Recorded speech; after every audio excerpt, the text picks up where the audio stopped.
Thank you for checking out crypto.chartguys.com, the source for technical analysis in the cryptocurrency world. We are proud to announce our own crypto alert system designed to give you the most critical technical trading information possible no matter where you are. Keep your eyes on the market with mobile or email alerts for MACD crosses, RSI levels, and even inside bar alerts for dozens of coins across multiple exchanges. New features and proprietary ChartGuys indicators are already in development. Our alert system is very easy to customize and utilize, so don't hesitate to sign up for the most effective crypto trading tool on the market at crypto.chartguys.com. Hello everyone, we're going to be looking at Bitcoin, Litecoin, Ethereum, and BNB, BTC on the daily and weekly time frame here. Before I get into it, touched on the Dash Fest yesterday. I'm going back today and tomorrow. But I was skeptical going into it, and in all honesty, I was blown away, and it increased my perception in terms of speed of adoption of using cryptocurrency for everyday payments. There were more people than I thought there would be. Constant lines for people to get in, constant lines for 25-cent tacos and beers, and I was astounded at how easy it was for it to get done. There were people that had no idea what they were doing, but in 3 minutes, they could have everything all set up. So it takes, a minute or two to download the Dash app, and then it took seconds to do everything else. So what you would do is on your way in, you would buy either a t-shirt or a lighter or a koozie, whatever it is. You make the payment, you pay with your credit card in USD. They give you back half of that amount in Dash. So I buy a $5 shirt, I get $2.50 in Dash, and then I go inside and I can spend that Dash for 25-cent tacos and beers. And all it takes at that point is just them scanning your code with, one of those smartphone scanners, and bing, bang, boom, you're good. So the lines were moving quickly. They must have done, thousands of transactions. And I would love to see the spike in Dash transactions from last weekend compared to this weekend, because it's got to be up over hundreds of percent by the time we're done the next 2 days. So just as a review, absolutely couldn't have gone better. And again, I haven't done a ton of fundamentals into Dash. I know the way that they do their distributions and their masternodes and things like that, but I'm not one to sit here and say Litecoin or Dash or things like that. In all honesty, I could care less which coin it ends up being, but it was definitely encouraging to see. So we'll continue to report back. There was also some really good music, so I am headed back. So Bitcoin following through, trying to confirm the bullish reversal candlestick on the daily time frame from yesterday. So all in all, the bull's holding on, but in order to change the trend here, we're not going to do it anytime soon. And unless there's news, we're not going to do it unless we set a lower high, a higher low, and a higher high to change this daily trend. And I say that because the last resistance is 9,890. And even with all this work by the bulls, we're still about 15% below that level. So yes, we are bullish in the short term, but no, we are not doing anything to the long-term sentiment. That being said, if we do shift this momentum and we do get a daily higher low and a higher high, this weekly chart isn't going to look all that bad. We are going to have our weekly higher low, and there will be the odds that we could see that recovery back up towards 12,000. That is still on the table. It is not likely at this point, but the more the bulls follow through, the more likely it will be. And if we do get that daily higher low, well, first it's going to be a lower high. And then if we get the higher low and higher high, I would say the odds of the weekly chart making it back over 12,000, I would say they double the chances. And maybe at that point it goes to a little bit more likely as opposed to not likely. So I'm very skeptical. I wouldn't say skeptical. I'm very cautious. Everything that I've been saying in the last few videos. Patient, cautious, and picking our spots as a bull, and just watching the longer term perspective. And I'm going to be continuing to lock in short-term bullish gains as I have them. I'm currently not in any positions. I'm all cash, and that's partially because I'm going to be out and about the next couple days and don't really care about trading too much right now. But we are watching the 4-hour time frame because that's where the bull signal was. Multiple 4-hour inside bars with the bull break, and we instantly saw bulls come in and shorts cover, and we'll look at that on the shorter term time frame. Another important note is that we're not seeing dump a clock today, and doesn't mean it can't happen, but right now it is about a half an hour, maybe 20 minutes later than we've seen the latest dump in the last 10 days. So unless we see an outlier in terms of that dump happening, it doesn't look like it's going to happen today, which is also a sigh of relief for the bulls. So we have a 4-hour higher low now, 7,911. We broke the top of the bull move, and now we're trying to get over exponential resistances. We got a bull MACD cross to go with it. We need to see these exponential resistances become support, and we need to see a bull cross of them. If we scroll back and say what happened the last time the 4-hour time frame gave us a bull cross of these 12 and 26 period exponential moving averages, every time it's happened recently, we've seen really significant follow through. So here, just very roughly, 8,000 to almost 12,000. And here it happened, and we saw, let's call it 10,400 up to 11,500. So a 10% move, at least the past 2 times it's happened, and definitely going to be something to keep an eye on. But at this point, they're still far ways away. So we're going to have to either hold sideways or continue the uptrend for into tomorrow to see that follow through. So where we stand right now on the shorter term time frames, the hourly chart needs to see a higher low established sometime shortly, in my opinion. This isn't a higher low on the hourly. It is a support level, 8,433, but I'm not calling it a higher low because we didn't see much consolidation. We've continued to form hourly higher lows and higher highs. It was a bearish universal candlestick that was negated. So I would say the last hourly higher low, you could call it here at 8,160, but the most clear level is $8,080. And it's the most clear because it's coming after a period of clear consolidation. The bull said, all right, we're done pulling back. We're ready to continue and get that bull break. So nice job by the bulls, and we are still holding up. At this point, the 15-minute higher low pattern is something I'm keeping an eye on. If that breaks, that's the first signal that hourly consolidation is going to be coming. So we have a couple 15-minute higher lows in here, and our most recent one is trying to form right now, 8,505. Lose the 15-minute higher lows, and we look for hourly consolidation. And we could pull ball all the way back to 8,300, and the bulls will be just fine on the hourly time frame, still maintaining that uptrend.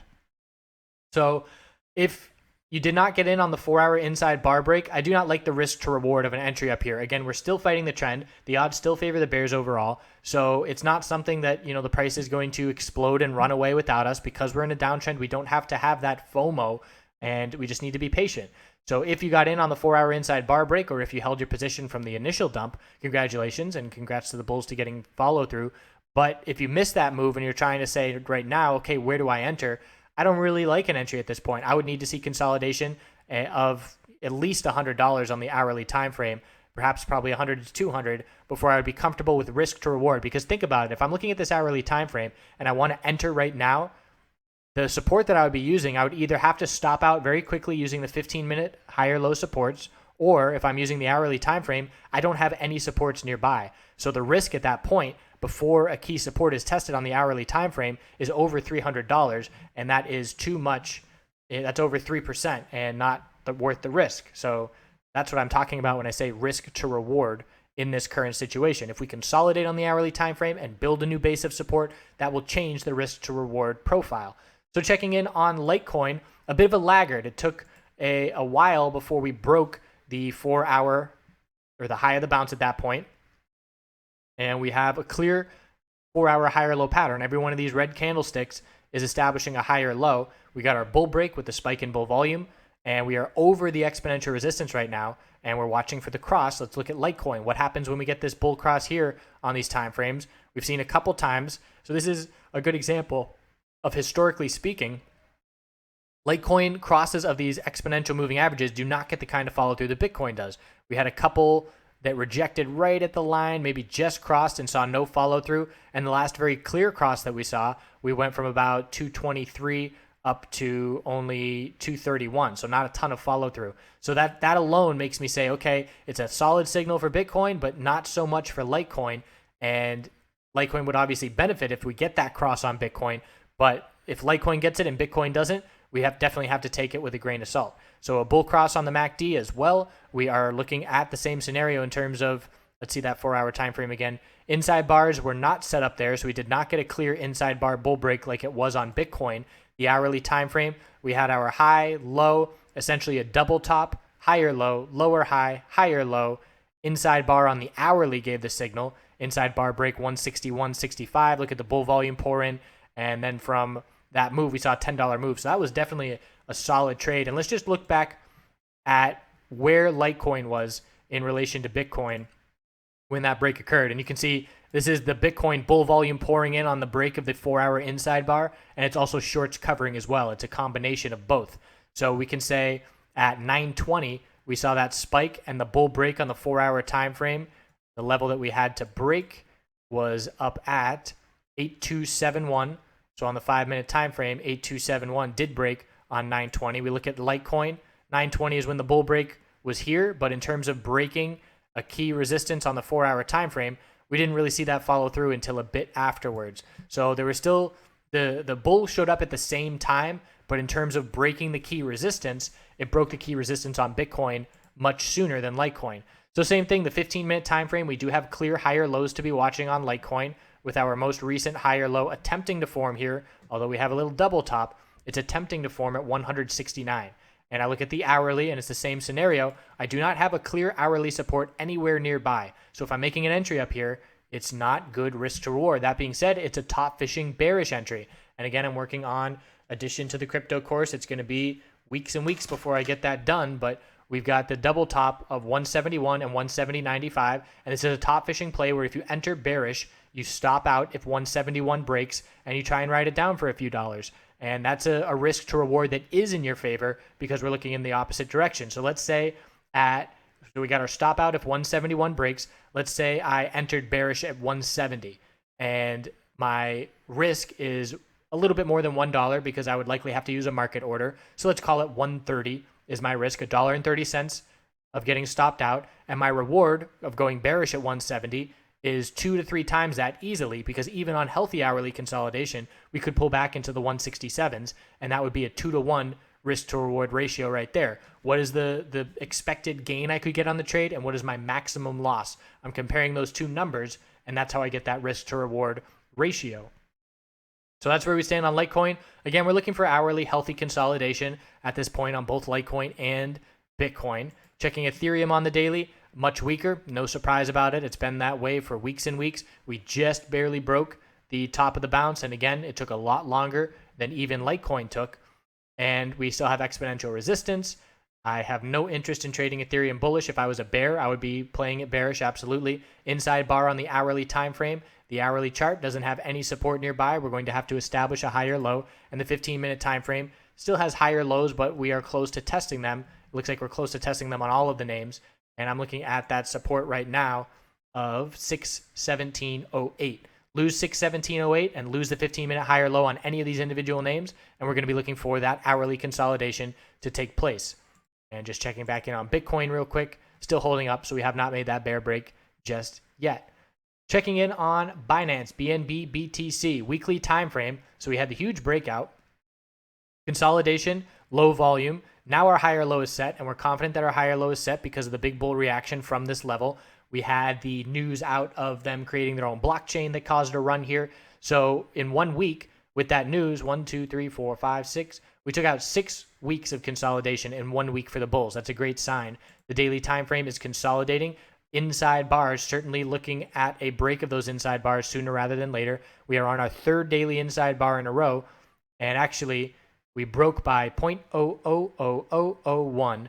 I call that a double bottom. So it's still an inside bar as far as I'm concerned. You can treat it the same way. This is the level. If we break it, we're looking at 10.6, 106. So 107 is support, and then 106. And after 106, there's a lack of immediate support nearby. Let's see if we can find one on the 4-hour time frame. And it would be down at 10257. That lower wick after the initial breakout. That's the low of consolidation after the breakout, 10257. So at this point, it's still healthy consolidation. It's an equilibrium pattern, higher lows and lower highs, which is why when we zoom out, it's inside bars. And that's going to dictate whether this daily chart needs further consolidation or whether it is potentially a bull flag looking for continuation. Obviously, what Bitcoin overall is going to be doing is going to be a factor, as it is a Bitcoin pairing here. So important to be watching that as well. But bulls are pretty pleased with how we are holding up since that breakout. Certainly no significant dump at this point, and changing the trend. Keep in mind that this bull move occurred at the low of consolidation. And because of that, we broke the lower highs. But to change the trend confidently, we need a higher low and a higher high. We are going to assume that we're going to get a higher low because we broke the lower highs. The question is just going to be, how much consolidation are we going to get to form that higher low? And it depends on how these inside bars break and that will tell us some clues here in the next, I'd say we're going to get a clear break certainly by tomorrow. So that's something to be watching here for BNB. Definitely exciting to watch BNB follow through. We had a member in the chat room who was working with BNB very early on, and he was all about it. And I took it all with a grain of salt because, when we see this hype in the cryptocurrency space, you can assume that there's going to be exchanges popping up and trying to capitalize on this. But BNB has definitely followed through significantly and is making, with the whole hack thing that was going on and the bounty and all that, it's really cool to watch. I have no position, but just watching it, I also have no position in Dash about that earlier. I'm just interested in the fundamentals of this space. I met some guys at the Dash Fest from Music Coin. I'm going to be checking out that project. And again, I'm not interested in trying to profit on Music Coin. I'm interested in what they're trying to do fundamentally and how it can potentially benefit music artists who are getting absolutely crushed. And Pandora and Spotify, they're not paying these artists anything. So if people want to make money making music, we need a new system. And curious to see if that is a fundamental way that we can shift the industry to do that.